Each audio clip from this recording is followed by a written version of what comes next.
Welcome back, sixth graders. I want to give you a little heads up. I'm at a coffee shop right now, and there's two people near me having a big conflict, a person versus person conflict. So if you hear them fighting, just try and tune it out, okay? All right. So your directions now are to read the following passage and annotate for each plot part. So I'm going to show you what that looks like and get it started for you. 3, answer the questions that follow, and then you're going to complete a rage exit ticket. So I know that you guys know to usually annotate for central idea. I still want to see those central idea stop and jots, but right now we're not annotating for like inner dialogue or moments where a theme is revealed, any of those strategies. I really just want to be focusing on central ideas as usual and each plot part as it comes up. The phone. Oh, sorry. This was a typo on your paper. That's just the title. The phone call. Paul looked out the window and sighed. The driveway was still empty and it was getting dark. He checked the clock and sighed again, deeper this time. His dad had said that he would pick him up by 5:30, but it was almost 7, and Paul hadn't heard a word from him.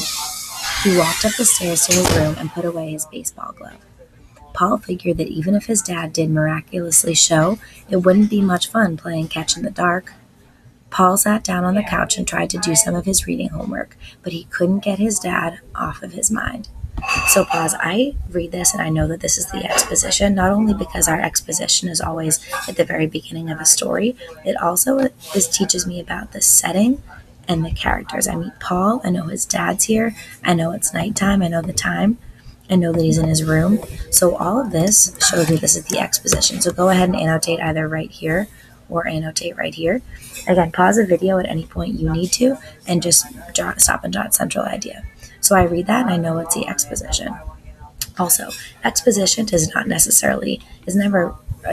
to be just the first paragraph. Sometimes an exposition in a whole book is a few chapters long.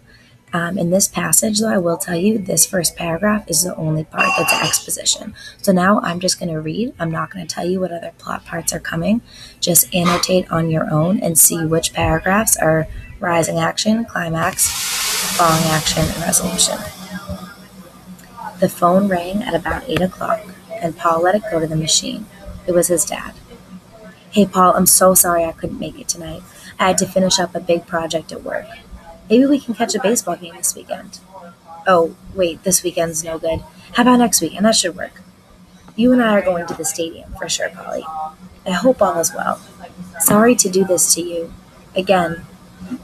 Paul listened to the machine in disgust. He knew that his dad had a job and a life, but he couldn't understand why he was always flaking out on him.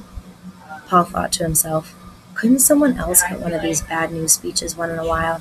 Why does it always have to be me? Paul crashed on the couch with his book open to the first page and fell asleep. The next day at school, Paul didn't turn in his math or his science homework, and he failed a pop quiz in reading class.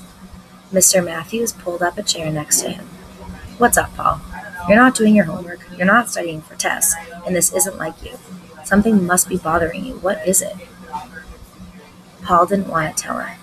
He knew that if he started talking, a flood of emotions would pour out on him.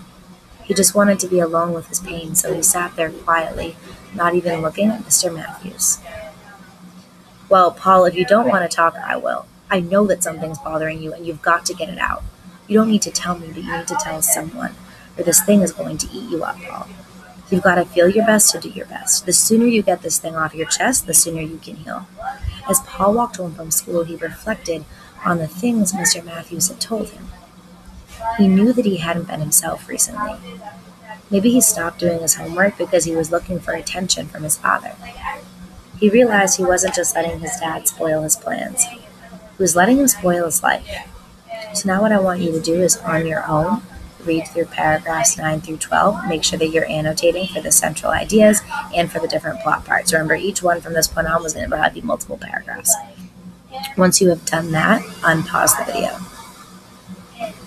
Okay, welcome back, sixth graders. So now some of your post-reading questions. 1, what is Paul's major conflict in the story? Remember, conflict is another word for problem. 2, what type of conflict is this? Think of those 4 types. 3, what is one theme in this passage? Just a lesson about life that we can learn from Paul. And then 4, how does the author reveal this theme? So go ahead and think back to the strategies that we talked about, different ways that authors can reveal a theme in their story. Once you've answered, so pause this video until you've answered all 4 questions.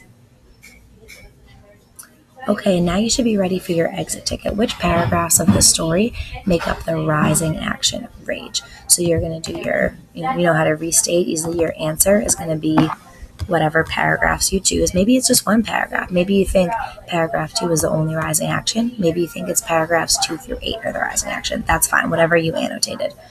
Then your G is going to be a piece of evidence in those paragraphs that you chose that shows it is the rising action. And then your E of rage, I want you to really think back to connect it to our definition of rising action. Dramatic and suspenseful leads to climax. First, actual events and action in the plot. So try and use your definition of rising action in your E, where you explain your evidence and explain what makes your G a part of the rising action. So go ahead and get that done. When you are done, take out your independent reading book. Absolutely make sure that you put evidence. I would actually jot this down in your paper right now. Make sure that evidence is in quotation marks, and then make sure that you introduce it with one of those expressions like in the text it says, or you can say according to the text, something like that. All right, good luck.